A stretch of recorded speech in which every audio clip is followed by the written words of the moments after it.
welcome back to the Blissful Badger. Recently, Games Workshop decided to do a reprint of the 4th edition Warhammer 40,000 box set.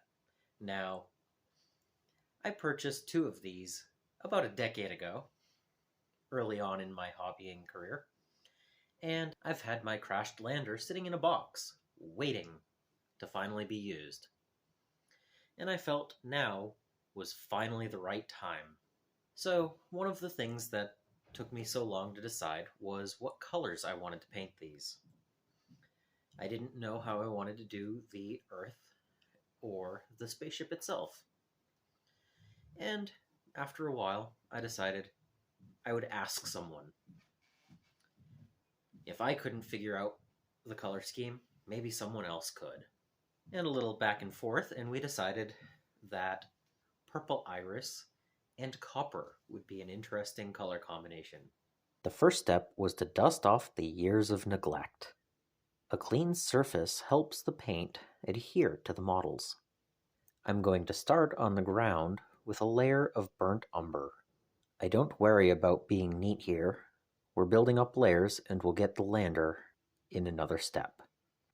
The next layer is nutmeg brown, and I do a heavy dry brush, almost an overbrush. Following that, I do a territorial beige dry brush,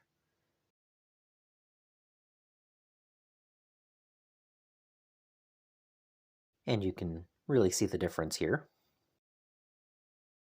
And finally, a highlight dry brush of light mocha.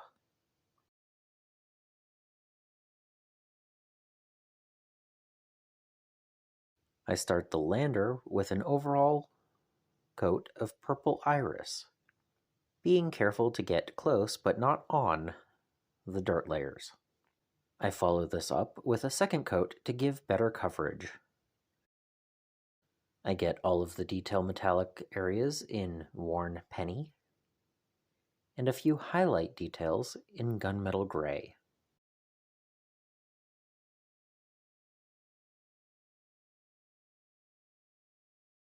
The glass parts and exposed tubing get a coat of jet black, and the terrain is basically done.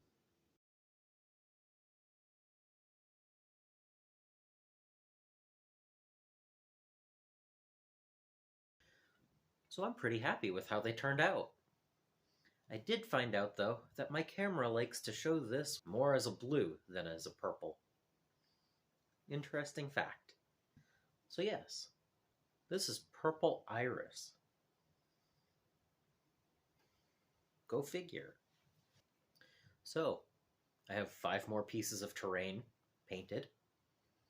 Even if they don't have rules in the 10th edition, they're still really cool. And I'm quite happy with this.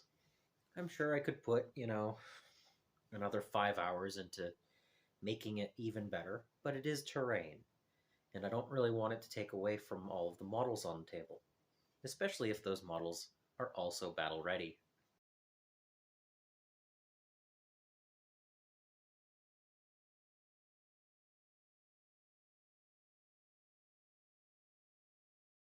Subscribe if you haven't, so that you don't miss any future videos.